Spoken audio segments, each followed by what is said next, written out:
roughly 2 million people have been vaccinated so far. David? Carter, thank you. We are joined now by Dr. Ashish Jha. He is the Dean of Brown University School of Public Health. Dr. Jha, good morning. Let's start with what Carter just said. Only 2 million vaccinations so far. They were hoping for 20 million. We've heard experts say if enough Americans are vaccinated, we could return to normal by the summer. Does this now throw off that timeline? Good morning. Thanks for having me on.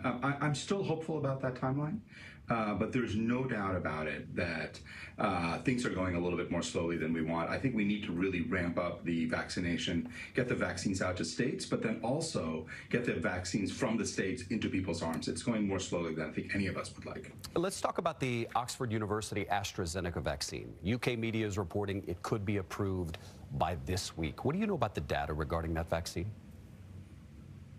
Yeah, the data that's been released so far suggests that it's not quite as good as the Moderna and Pfizer vaccines.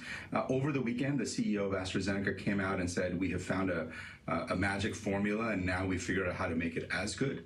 And my critique is, well, that's great. Love that. We want more vaccines. Can you show us the data, please? And we don't know what the new data is that he's promising. I'm hoping we'll see it this week. When you say not as good, what do you mean? Well, it's just not quite as effective. It seems pretty safe, but it does not appear to be as effective as the Moderna and Pfizer vaccines. Those are both 95%. The data from AstraZeneca Oxford suggests it's more like 70%. Let's talk about the new mutated COVID strain, right? So it's been found in the UK, France, Spain, even Canada. Do you think it's here in the U.S. already? And are the current vaccines effective against that strain?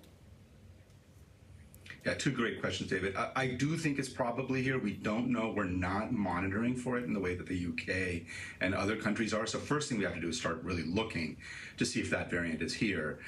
My hope is that the vaccines that we have right now probably are going to end up being effective. We have no reason to think they're not, but we obviously should verify that and test that out. When it comes to receiving the vaccines, we know that it will reduce the symptoms, right? I had a doctor in California say once he received it, I'm not going to die from it anymore, right? I'm not worried about that. But will it reduce the possible transmission of it once you have the vaccine? Yeah, that's absolutely critical question. My best guess is it will. Most of the data so far suggests it probably will, but the data is pretty light on this. And again, we're learning so much about these vaccines. I expect in the next few weeks we'll know more, but my expectation is that they will reduce transmission. Probably not 100%, but they should lower it substantially. Dr. Jha, what happens to the global rollout once AstraZeneca's vaccine is approved? Will it be more widely available in countries like India and other parts of Asia?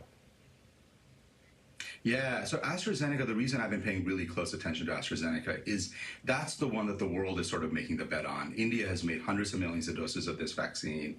If the UK approves it this week, I expect India to approve it. I expect other countries to approve it. And then I do expect a global vaccination campaign really getting going, probably based on this vaccine. One of the reasons